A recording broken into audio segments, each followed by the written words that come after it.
घेण्यासारखं आहे? हे बाळासाहेब नाही म्हणाले. बाळासाहेब काय म्हणाले ते तुम्हाला मी दाखवलंय ओरिजिनल. हे एआयचा आवाज काढून बाळासाहेबांचा विचार तुम्ही बदलू शकत नाही, बाळासाहेबांचा आवाज तुम्ही बदलू शकत नाही, या एकनाथ शिंदे बद्दल असलेलं मत तुम्ही बदलू शकत नाही. एकनाथ शिंदे काय आहे ते सर्वांना माहित आहे. आणि मी ही एकनाथ शिंदेच्या दाढीची एवढी त्यांना चिंता आहे, या दाढीनेच तर त्यांची भ्रष्टाचारी महाविकास आघाडीची गाडी खड्ड्यात घातली होती. तुमचा टांगा पलटी, घोडे फरार झाले होते. सत्तेवरून तुम्हाला आम्ही सत्ता सोडली, सत्तेतून आम्ही पाय उतार झालो, पुढे काय होणार आम्हाला माहित नव्हतं. परंतु बाळासाहेबांचे विचार तुम्ही सोडल्यामुळे तुम्हाला सत्ता सोडावी लागली. त्यामुळे बाळासाहेब असा नेता होता, असं नेतृत्व होतं की त्यांचा नकली आवाज कोणी काढू शकत नाही. आणि हे जे करतायत हे पाप करतायत.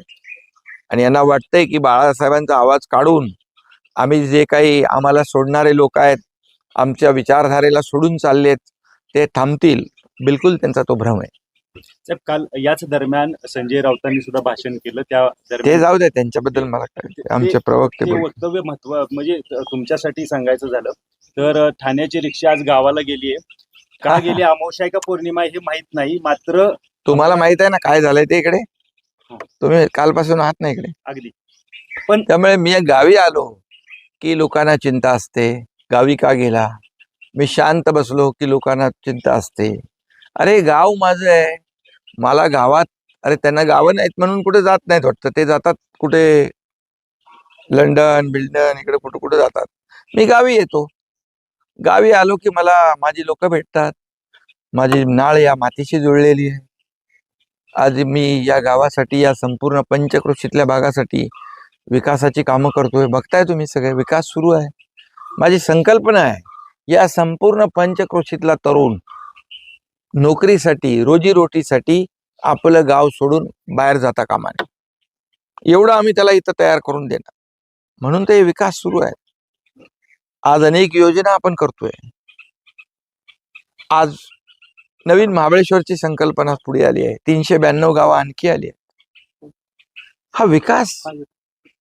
आणि मी शेतकऱ्याचा मुलगा आहे, शेतकरी आहे. आणि म्हणून गावी आलो की आता मी प्रत्येक वेळा आलो की हजारो शेकडो झाडं लावतो. आताही मी चाललोय, उद्याही करणार. आलात की नाराजीचा सूर असं एकंदरीत जोडलं जातं तुमच्या बाबतीत.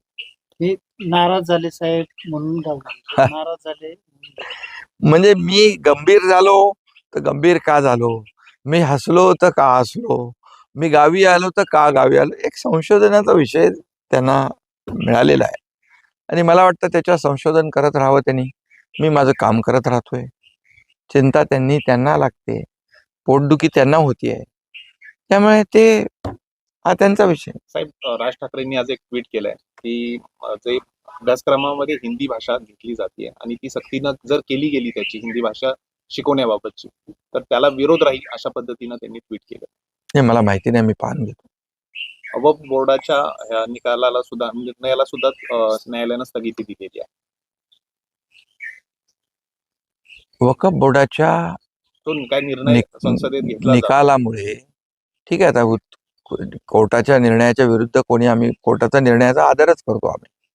परंतु जो प्रधानमंत्री मोदी साहेबांनी जो निर्णय घेतलेला आहे, ते मुठभर लोकांच्या हातात ही वक्फची एवढी मोठी प्रॉपर्टी होती. करोडो लाखो एकर जमीन आणि कोट्यावधी रुपयांची ही जमीन, ही लाटण्याचं, लुबाडण्याचं काम इतके वर्ष सुरू होतं.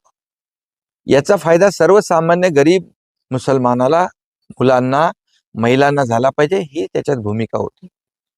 आणि या जागेवर शाळा, कॉलेज, हॉस्पिटल होतील आणि त्यामुळे सर्वसामान्य माणूस मुख्य प्रवाहात येईल, ही भूमिका होती.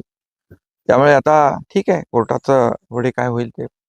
साहेब, तुम्ही नवीन महाबळेश्वर बाबत तुमचा ड्रीम प्रोजेक्ट आहे हा, पण कुठेतरी मुनावळेच्या काही कामांना स्थगिती मिळतीये.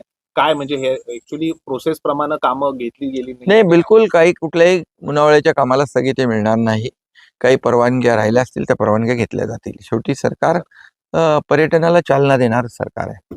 साहेब, महाविकास आघाडीच्या बाजूनं कायम मोदी आणि शहांवर टीका केली जाते. उद्धव ठाकरे यात आघाडीवर असल्याचं आपल्याला पाहायला मिळतं. अनेक बाबतीत टीका करतात. आपलं याबाबत मत काय आहे? कारण ही टीका सातत्यानं होत असते आणि ते तुम्हाला धरून पण बऱ्याच वेळेला टीका करतात. खरं म्हणजे सूर्यावर थुंकण्यासारखा प्रकार आहे. आता वर थुंकल्यावर काय होतं? तर खरं म्हणजे हिंदू हृदय सम्राट बाळासाहेबांचं स्वप्न काय होतं?